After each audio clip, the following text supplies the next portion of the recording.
Amerikanın kabinli xəvərlər tori CNN'nin 25 iyundakı xəbərdə Uyğur elində türmə sistemasının 2016 yıldan keyin şiddətli kengayganligi, qamoq jazolarının texmi uzarğanlığına dair dəlillər aşkarıldı.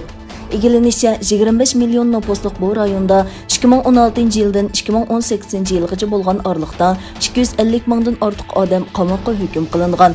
Xəbərdə 2014 yılı rayonda 21 ming adamның qamoqqa hüküm qılınğanlığı, biroq bu son 2018 yılının özüdə 133.200 yetib, neçə qatlanıb ketganligini bildirgan. Xəbərdə qayd qilinishicha, bu mezgil ichida qamoqqa hüküm qılınğanlarning soni shiddatli ko'payib qolmay, balki yana qamoq jazolarining muddati ortgan. Mazkur torning Şinjan statik yilnomasidan naql keltirishicha, 2017 yili qamoqqa hukm qilinganlarning 87% 5 yillikdan yuqori kesilgan bo'lib, bu 2016 yildagidan 27% ortgan.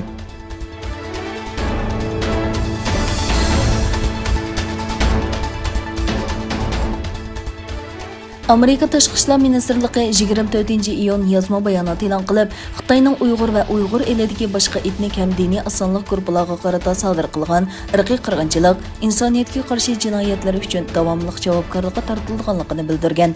Mazkur bayonot 24 iyun kuni Amerika Ana vatan xavfsizligi ministrligi, Savdo ministrligi va Emgak ministrligining birlashib, Xitoyning Uyg'ur elidagi kishilik huquq dafsandichiligi hamda Uyg'urlarni majburiy emgakka silishiga qarata yangi jazolash tadbirlarini elishi munosabati bilan e'lon qilingan.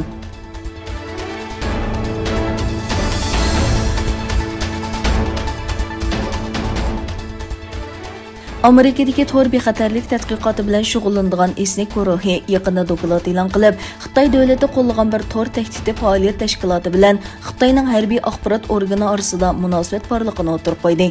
Doklatda ko'rsatilishicha, 2014 yildan boshlab O'rta Osiyo davlatlariga qaratilgan bir qator to'r tahdidi Xitoy xalq ozodlik armiyasining Urumchida turishliq 69010 qismi bilan munosabatlik bo'lishi mumkin.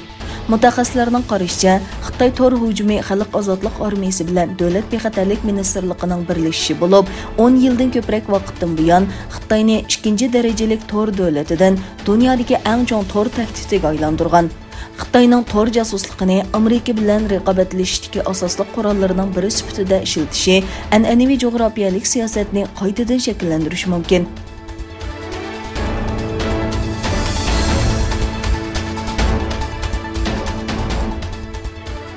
Amerika Tashqi ishlar ministri Antony Blinken Fransiya prezidenti Emmanuel Macron bilan ko'rishgandan keyin taratqularning ziyoratini qabul qilganda mundaq dedi. Amerika bilan Fransiyaning nishoni o'xshash, har ikki davlat Xitoy hukmronlik qilgan erkinlikka butunlay zid bir dunyo tartibining borligi kelishiga qarshi turishni qaror qildi.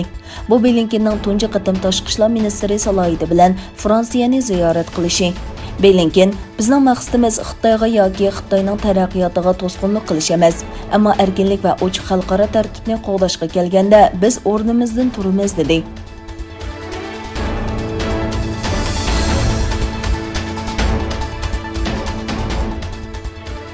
To'qliq mashina ishlab chiqaruvchi Tesla shoferlarning ehtiyotsizlikdan avtomobilning paraxod kontrolligi iqtidorini qo'zg'ashini keltirib chiqaradigan bir kamchilik sababidan Xitoydagi taxminan 285 ming mashinasini qaytarib olganligini e'lon qildi.